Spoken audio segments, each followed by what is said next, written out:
Good day. This is Chapter 2 of the Love, Unity, and Patience Project. And I would like, first and foremost, to thank God for life. And I want to start off by acknowledging the people who work every day to champion the cause of black people in America, from the East Coast to the West Coast. And Chapter 1, which was the launching of this YouTube site, I did not say enough about the people who labor each day to improve the lives of our people, from the people who are out in our communities trying to lessen the violence that happens each day. And I certainly don't want it to seem as if I don't acknowledge and appreciate their efforts. But the sad fact is, in spite of the efforts of many people and organizations, we still have a long way to go as a people to have more love, unity, and patience nationwide for each other. So I ask you to think of our past history as a tool to foster more love, unity, and patience among our people. And as you know, spring is upon us, and sadly, we always seem to have an escalation of violence when the weather gets warm. So this is an attempt to hopefully lessen the violence that seems to just always happen in our communities when it gets warm. But keep in mind, again, this is also new to me as well, and I'm out of my comfort zone in a sense. I made a few CDs, audios, but I must say this particular social network is a little intimidating to me, so you'll have to bear with me, and I will hopefully improve my camera presence as we move forward with each chapter. But most importantly, please keep in mind, this site is for love, unity, and patience among black people. And each time that you log on, hopefully you will hear a black fact or something about our ancestors that you were not aware of. For example, first and foremost, I'd like to tell you about Frederick Douglass. Frederick Douglass is someone from my past. He was a great orator or speaker. People came from everywhere to hear him speak. And I'm going to tell you what the history books, first of all, say about Frederick Douglass. Now, he was mainly known as an orator, as I mentioned, and the writings that Douglass did, it changed American history. Far more than any other African American, it was he who was responsible for the downfall of slavery and for the enlistment of men of his race in the Union Army. Now, this is from Frederick Douglass' selected speeches and writings.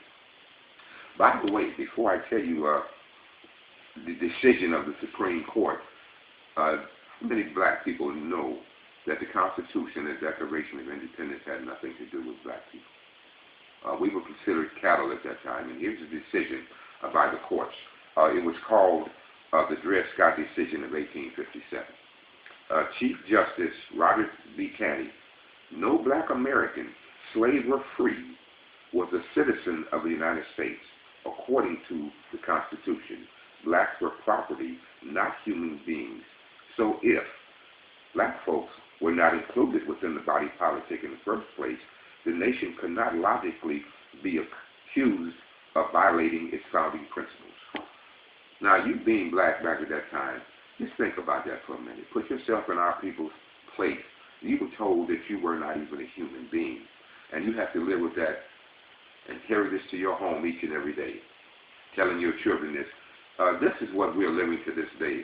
Again, the theme of everything that I'm saying on this site is, my premise is that we can take our bad history and learn from it and learn to heal and love each other more. And having said that, I'd like to touch on a few topics. First and foremost, another thing I like to say, this shirt keeps me grounded. One of my brothers in church gave me this shirt, and it really, to me, brings it home in the sense this is where we started. Most of us came from chains and slave ships to America. Again, as I mentioned earlier in Chapter 1, we are the only people in this nation that did not come here seeking a better life. So naturally, that will change your mindset. You had so many struggles through history, through the years, and that is one of the reasons we feel the way we do about each other, and so many negative things that happen in our communities that don't happen in other communities. But don't get me wrong, there's a lot of good positive things going on in black communities all across this nation as well. But we still have a long way to go as a people. And what I like everyone to do is think about the daily struggles that we go through each and every day. And one of the ways we can heal, in my opinion, is to talk about our past. It's like if you have something, for example, say you have a dream that you can't get rid of, a nightmare that keeps reoccurring to you over the years. You go to a psychiatrist to purge this and get this out of you. But same principle applies here, in my opinion. Again, this is just my opinion.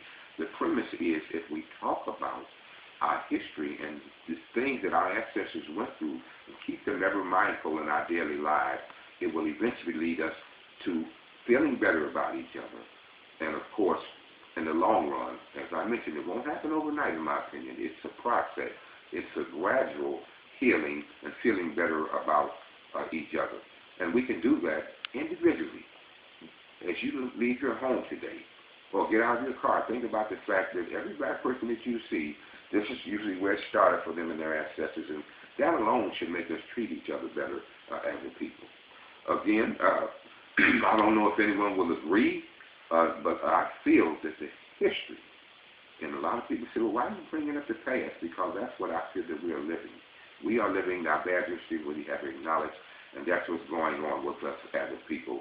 Now, having said that, to sum up, I'm just trying to reduce the sad statistics of more violence, more adults and juveniles incarcerated than any other race in America.